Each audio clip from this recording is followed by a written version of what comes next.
somebody who's going to know a lot about that, I can't wait to get his Pittsburgh perspective, is a family friend of mine. Funny enough, I don't think we've actually ever met in person, but he's certainly a mentor of mine. I couldn't be more happier for Rob King, who was named the play-by-play voice of the Pittsburgh Steelers this past summer. He has spent pretty much his entire career in the Pittsburgh market. He knows everything you could possibly want to know about this team, what's going to be coming up on Sunday in Pittsburgh. It's the first of two, and my oh my, does it begin a stretch for the Steelers. 6 of their next 8 games are against AFC North divisional opponents. Can't wait to get his perspective, and he joins me right now here live on a Friday leading into Week 11 inside the vault. My friend, Rob King. Rob, it's great to see you. You are currently muted on your setting there. If you can maybe click unmute, and we'll get your perspective on. You got me now? There you are. Can you hear me? Hey, Bobby. Hey, Yes, sir. Bobby, by the way, we met when I filled in for Bill Hillgrove years ago. I don't know, about 4 years ago was the year the Steelers they needed to beat the Ravens and have some things go right. They had quarterback issues. They were collapsing down the stretch, and it was in Baltimore. Last game of the year, last regular season game of the year, and the Ravens beat them. And we took a picture and sent it to your sister, Karen, or your aunt Karen, my friend. Yes. Karen. So I stand corrected. That's the family connection. Your aunt and I went to high school together. That's right. I stand corrected. Yeah, It was right at the elevator. Right. It was during my time in radio. It was a bang moment, and that's awesome. And now here you are, a couple years later, assuming the role of obviously a legend, following a legend, as I read this morning in the piece that Steelers.com put up on you. But man, congratulations first and foremost. Obviously, this is a coveted gig, as so many of our listeners know when it comes to the play-by-play community. So couldn't be more fired up for you. And now here you have this essentially a reinvigorated organization that started out 4-2 with Justin Fields. We all remember what the last couple of years has consisted of with Kenny Pickett and sort of a tumultuous nature in the organization. And then Mike Tomlin kind of stands 10 toes down a few weeks ago and decides to go with Russ. And here they are, 3-0 since that decision was made, over 30 points per game. What have you kind of observed from your vantage point of the way this team changed from Justin to Russ? Well, I think, Bobby, it's a reminder to us what a 9-time Pro Bowl quarterback can do for a team.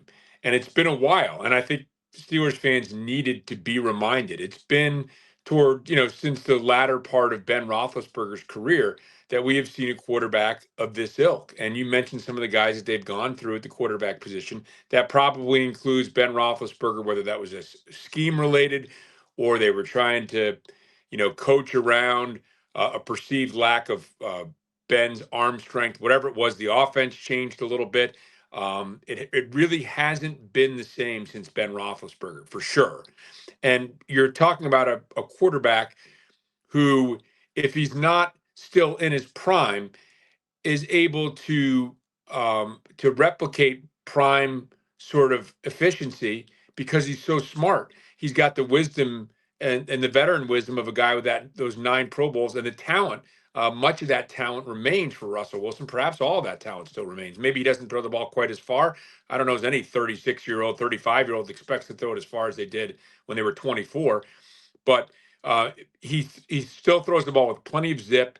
The offense has averaged 30.3 points per game with him, and it has allowed this team, I think, the freedom to know that they can come back in games in which they get down, as they were last week in Washington, and can also match the explosive teams in scoring when they need to. And that's been something that Mike Tomlin and his coaching staff have had to coach around, and have done so masterfully by getting into the playoffs, by having winning records over the last several seasons. But in that stretch, they've never really felt like contenders. And I think now with a quarterback like Russell Wilson, not with a quarterback like Russell Wilson, with Russell Wilson, they feel like they are a legitimate contender. And I believe that they've stepped up in class because of what he brings to the quarterback position. And I do believe that they can compete with the teams that you would figure would be the favorites to win in the AFC, with the Baltimores, with the Buffaloes, with the Kansas Cities. And we're going to see, because we'll see, Baltimore this week. We'll see Kansas City on Christmas Day. Big test ahead for the Steelers, but I think they feel like they've got their guy. And now that guy gets his first shot at a little taste of one of the most storied rivalries in all of sport. The Steelers lead the all-time series 32-24. Throughout the John Harbaugh era, the Steelers also lead that series 18-14. And in the postseason all-time, Pittsburgh 3-1 in favor of the Steelers. And throughout the John Harbaugh era, the Steelers also lead in the postseason 2-1. These two, all of a sudden, Rob, have become the longest and second longest tenured head coaches in the league, respectively, with Mike, of course, taking over in 07, and then John the next year in Baltimore in 08. But of late, this has been dominated, 7 of the last 8 to be specific, by Pittsburgh. What have you made of this rivalry over the years, and does it feel a little bit different this week? You got Deshaun Elliott talking a whole lot on Marlon Humphrey's podcast. You've got the Patrick Queen dynamic. This, to me, feels like the extra juice that this rivalry is needed over maybe recent years here. Yeah, for younger fans, when you go back, to Joey Porter coming out and challenging the entire busload of Ravens to a fight, supposedly that's the report. When you hear Tony Siragusa quoted as saying, "Hey, if you see a fan here in Baltimore wearing black and gold, just follow him into the men's room and finish the job yourself." I mean, I think some of the invective has disappeared a little bit. I mean, it was the rivalry was, moved, sort of veered beyond hostility. It felt like at some points, a good hostile rivalry is a good thing. I think that we're probably, in the hostile stage, but not in the invective stage. If I can split hairs a little bit, I think it's the best rivalry in football. There's no, I don't think anything even comes close. And I think there's a bunch of reasons for that, Bobby. I think that, first of all, the two teams have been extremely competitive, not only with each other, but among the top teams in football. So there's always something at stake when the two teams play. They play similar styles. They want to be the team that imposes their will physically on the other team. So they talk about styles make the fight. This is two sluggers walking into the middle of the ring, tossing out whatever the Marcus of Queensberry taught about fighting and going at it. And then I think the other thing is that they're similarly run organizations, and I think the Steelers have started that. The Steelers have been the model of consistency. 3 coaches going back to Chuck Noll over 50 years. That's incredible. What is it, 50, 5 years or thereabouts and counting, 3 head coaches in that time. Well, the Yeah. Ravens have taken a page out of that book, I believe, with the idea that if you get the right guy, why change for change's sake? And that, I think that organizational move by the Ravens, and other teams have tried to emulate it, but nobody's emulated it as well as the Ravens. I mean, you talked about these two guys coaching against each other for getting close to 20 years now.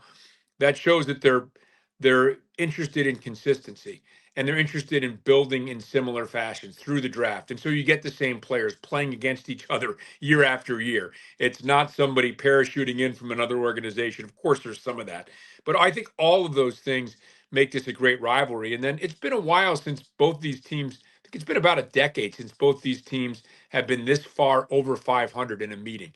And so I think now Baltimore has always identified the last couple of years with Lamar Jackson as a Super Bowl contender. And now I think the Steelers have moved into that realm as well. And they're trying to elbow their way in to let people know, hey, listen, this is, we're for real.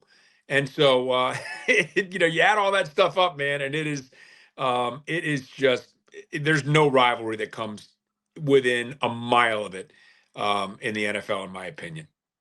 Well said. I'm joined by the voice of the Pittsburgh Steelers, Rob King, a friend of mine. Shout out Aunt Karen, like you said off the top of the show. You guys go way back, which is awesome. Shout out Cooperstown, New York, for those of you who are Hmm. baseball fans in our live chat right now. We've got over 1,100 of you joining us. Thank you for being here. Like the video, subscribe to the channel if you haven't already done so, and hit that notification bell so you can be notified of when we're dropping our daily live content. What's also funny about this matchup from a Ravens perspective, and it's been anything but funny for the fans, is what's made this rivalry what it is over the years is the vaunted defenses.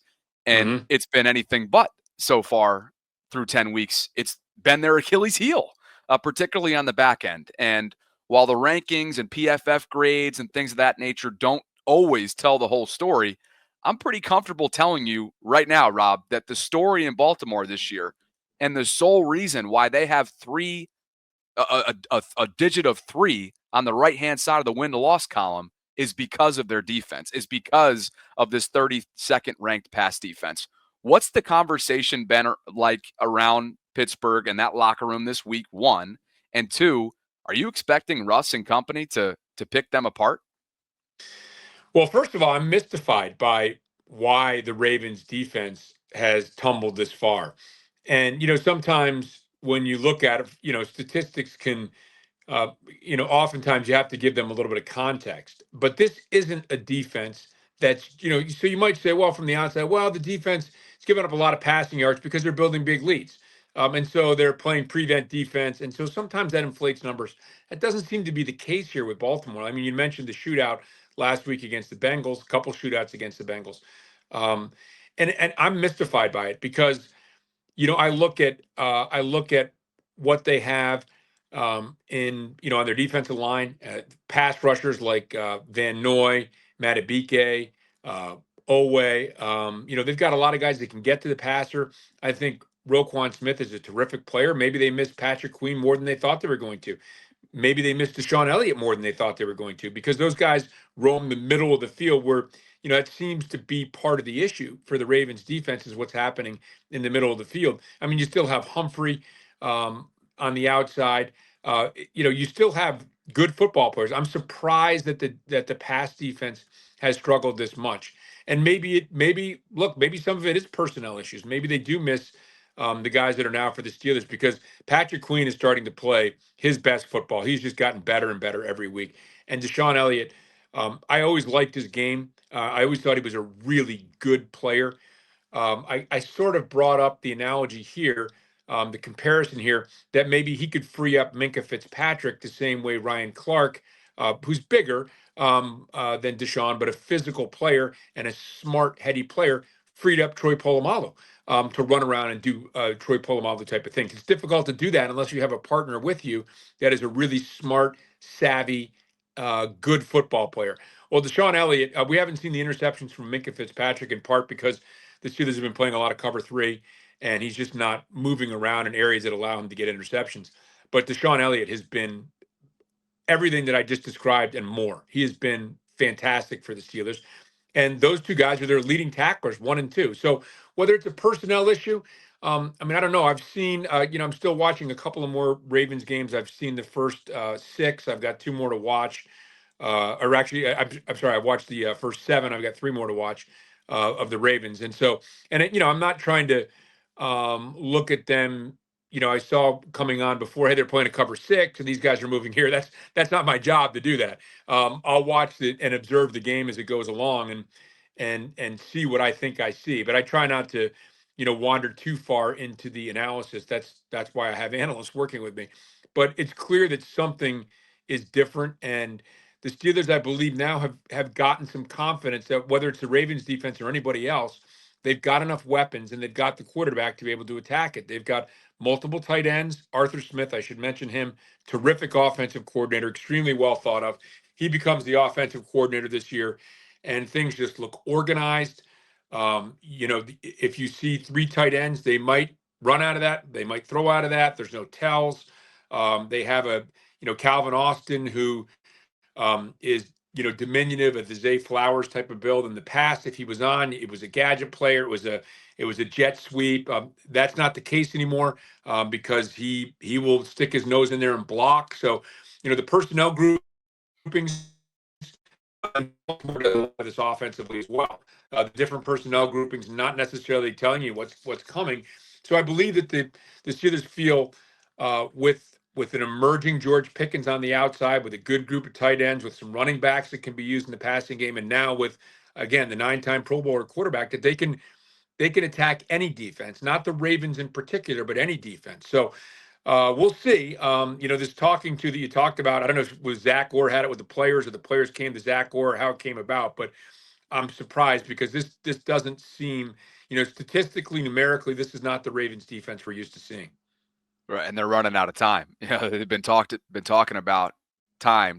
We got time to turn this thing around all season long. Well, we're in the second half stretch right now, and while maybe their schedule is a little bit more favorable than having 6 of 8 AFC North in division games, it's still obviously not going to get any easier. And I think one of my subscribers, Asmodeus, made a good point before you came on, and you see it on the screen right now. He says, "Hey, I hate saying it. I think the Ravens lose this weekend. It won't be on the defense, but instead the offensive line." And he goes on to point out a trend that have become part of the Ravens' Achilles heel in losses this year. Chris Jones, Max Crosby, Myles Garrett, of course, game-breaking pass rushers. The Steelers have one that's maybe the best of all of them, or you could at least argue that, in TJ Watt, a perennial candidate, of course, for Defensive Player of the Year. Can you talk to us about health right now on the defensive line? I know that Highsmith, as Tomlin said on Monday, is down for this one. Herbig looks like he's going to give it a go, but what is the state of this defensive line and level 2 from a health perspective? Well, one of the things the Steelers have is tremendous depth, and yes, the not only the 6 division opponents, but let's they have Philadelphia and Kansas City still left. So the Steelers have an absolutely brutal schedule coming on. I don't know if anybody else in football has not played a division opponent yet. The Steelers, I think, have to be the last team. They played the Commanders. The Commanders have played all 4 teams in the AFC North. Steelers haven't played any of them. So yes, this is and listen, this is where that depth that the Steelers have built is going to be tested. I mean, it's always tested, of course, but these games can take on a brutal, sort of nature, as we know in the past. And I think both teams would like to run the football. The Ravens have been incredible at it, and they've been very good at stopping the run. I mean, we talk about the defense, but they have stopped the run. So that is obviously going to be a big part of this game. But when you talk about the Steelers and their ability to stop the run and contain Lamar Jackson, and I think, it's it still starts there. As great as Derrick Henry is, it still starts with Lamar.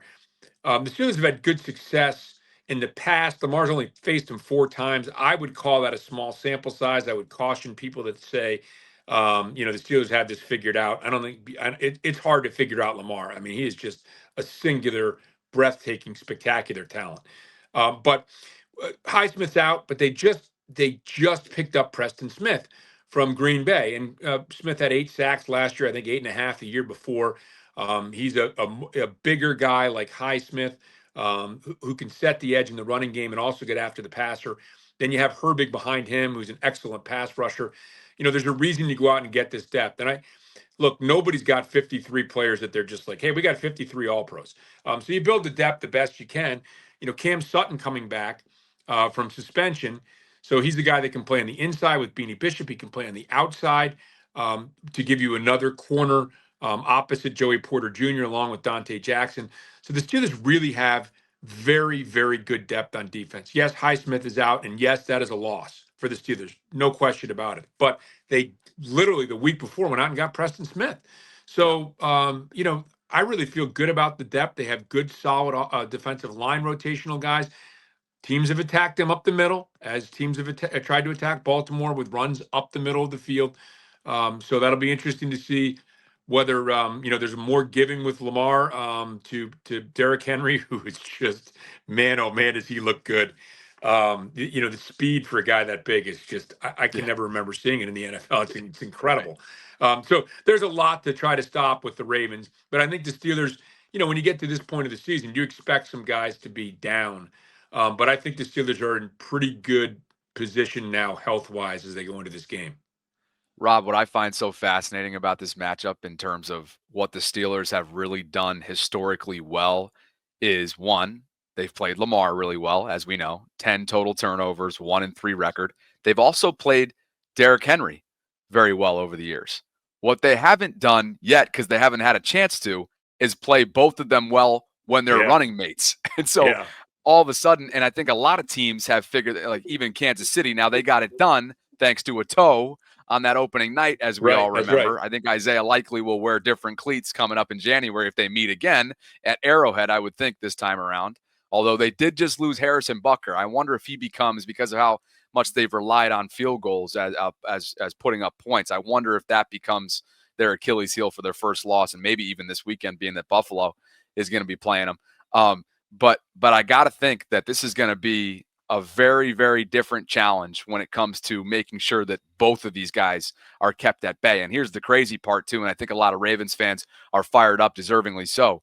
Keaton Mitchell, he is the lightning to Derek's thunder. They've barely even gotten him involved. They just took him off the PUP list within the last 10 days or so.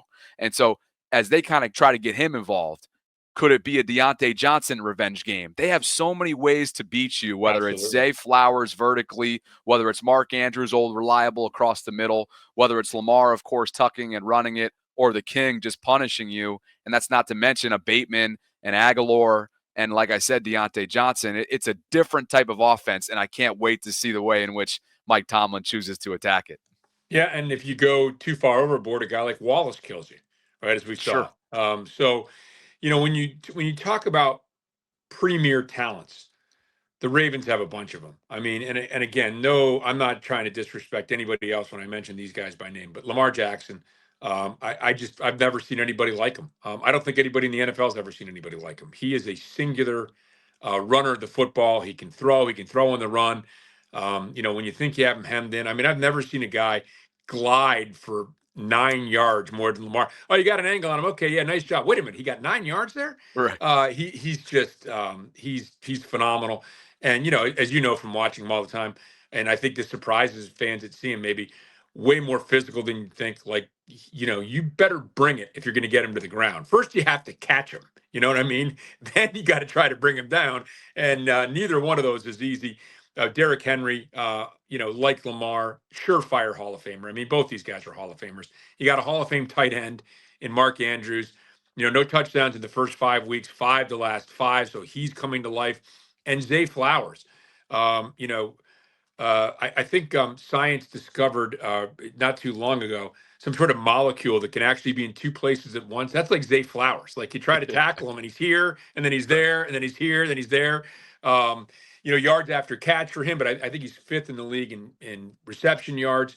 That's a lot of teams eventually run out of guys. You have more good guys than they have to defend them. And I think that that's something that the Ravens can bring against a lot of opponents. Now, I think the Steelers do have the capability of matching up. But again, it's one thing to match up on paper, and then it's another thing to do it out in the field. And you're right. They haven't had this combination of Lamar Jackson and Derrick Henry to deal with. We've seen good running backs for the Ravens in the past. We have Lamar Jackson. I like Justice Hill. I think Justice Hill's a good player. Now you bring Keaton Mitchell in there. So there's just a lot of Isaiah Likely is another tight end. He's a really talented player. And you mentioned the receiving group. The Ravens just have a ton of weapons, and they have a great quarterback with which to attack you. And I don't care who is playing them. You've got your hands full. I mean, 440 yards of offense a game? That's incredible. I mean, it's 10% better than anybody else in the league. Their points per game, number one. I was looking at Todd Monken in the offseason. You're like, man, what an amazing improvement. There isn't much more he can do to improve the team. Yeah, except take him to first in every category. Right. They're a handful. And I don't care who you are. I think the Steelers believe they can match up with anybody. But this is as big a test as there is in football. I mean, right now, this is the standard for offense, what the Baltimore Ravens can bring. And it's going to be a difficult task, not only because of the scheme's outstanding, but because of the players running that scheme.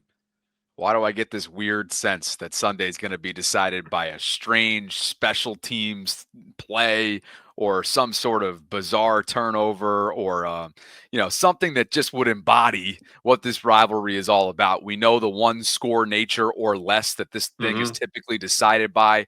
One, are you in the prediction game? No. Two, okay, you're not in the prediction game. That's fine. You can't be technically, right? Right. You can't be. If my co-host was here, Sarah, she'd be all over you. Come on, give us a prediction. Give us a prediction. But how about this then? One matchup that you think will ultimately decide the first of 2 rounds, Ravens Steelers coming up Sunday. Wow, that's a great question. And it's funny because it just seems, from a lifetime of covering sports, that just when you're sure this is going to be, a shootout, it's 3-2, a safety and a field goal, and that's the game. I mean, Right, who knows right. how it's going to turn? And again, that's one of the reasons I love sports so much. It's completely unpredictable. You have no idea whether two boxers are going to get to the middle of the ring and slug it out, or whether they're going to, paw and dance around each other you just don't know until they get out there. You don't know what's going to Yeah, happen in this game yeah. till they get out there. If I were to look at one matchup in this game, oh boy. I mean, I really think that it's, and look, it takes a team to stop Lamar Jackson, but I think that the outside rushers for the Steelers, and I'm talking about Watt and Preston Smith and Mm, Herbig, they have a difficult task because you have to be able to make Lamar Jackson uncomfortable, but you can't let him escape the pocket. And you also, when he fakes to Henry and keeps, you can't be caught trying to tackle Henry, which is what makes it so difficult because, as a defensive lineman, you're trying to crash or outside linebacker, whatever you want to call those positions. In a 50 type of setup, you want to crash down the line and help out your guys and maybe tackle them from behind. Well, you can't do that with Lamar. You have to be disciplined. So I think anytime you're talking about a Lamar Jackson offense, and I think he's the guy that starts it, and that's no disrespect to anybody else on that team, because we've gone through how amazing Derrick Henry is and the talent of the other guys. You have to find a way to limit Lamar. So to me, it's in particular, because he will keep it up the middle too, but in particular, the two edge guys for the Steelers containing him in both the passing game and the running game. When I say contain, don't let him get outside of you. Don't let him escape the pocket. That's what I mean by contain. No doubt. Rob King, voice of the Pittsburgh Steelers in year one, but certainly not the first year for understanding the sports landscape. Rob, you're the best. It was great to catch up with you. I hope the second time around, we should try to link up at some point. Maybe we can make that happen. I think, is it 4 days before Christmas, though? It could be kind of crazy. It's in Baltimore. Yep. Yep. December 21st is the second time, Yeah, right? it's a Saturday at 4:30, Okay. if I'm not mistaken. Yeah. All right. Well, we'll be in touch. Let We'll work it everybody out. know where they can find you and anything else that you want to share before you jump. I just, no, not really. I keep a low social media profile. I mean, I'm on Twitter, but I don't tweet that much. So tune into the game. I love coming on because I just, again, this rivalry, it's different, man. It is different. Thanks for having me on, and I cannot wait for this matchup on Sunday. Of course. Rob, appreciate it as always. We'll catch up with you soon. Voice of the Pittsburgh Steelers, Rob King, kind enough to spend some time with me. And you know what time it is, too. It's time for predictions because Sarah would be upset with me if I didn't give one. I've teased it multiple times throughout the week, and I will tell you what my score is right now. I'm going with the Ravens. 30-26 over the Steelers. And here's why. I think that right now, as I mentioned to Rob King, the reality is the Steelers have played Lamar really well historically. The Steelers have played Derrick Henry really well historically, all things considered. But they've yet to face the two of them together. That'll happen on Sunday. I think the Ravens find a way to put up 30 points. Look out for Deontay Johnson to be, I don't know about heavily involved, but certainly be involved enough to have a role. I think it's paramount that the middle part of this defense not allow Russell Wilson and company to pick them apart from an intermediate passing attack standpoint. This is a big one. I get the sense that Nate Wiggins may earn his stripes. George Pickens is acting like a number one wide receiver. He has some incredible acrobatic catches. This dude's a problem. Not sure who's going to draw that assignment, but I expect Marlon Humphrey to continue to play at an all-pro level and try and turn things around for this defense. I would also not be surprised if there's a slight personnel change. I would not be surprised to see Tre'Davious White log 30 to 40% of the defensive snaps. Do not be surprised if Tre'Davious White, literally the newly signed Tre'Davious White, ends up playing a pivotal role for the Ravens down the second half stretch. 30-26, very different than usual in terms of the low-scoring nature with which this rivalry has been made of, but that's what I'm going with. Let me know what your prediction is in the live chat. Sarah also predicted a Ravens win. I'm forgetting what her score is, but she shared it at the end of Thursday's lunch hour live stream. If you haven't already checked that out, you can go back and figure out the exact score.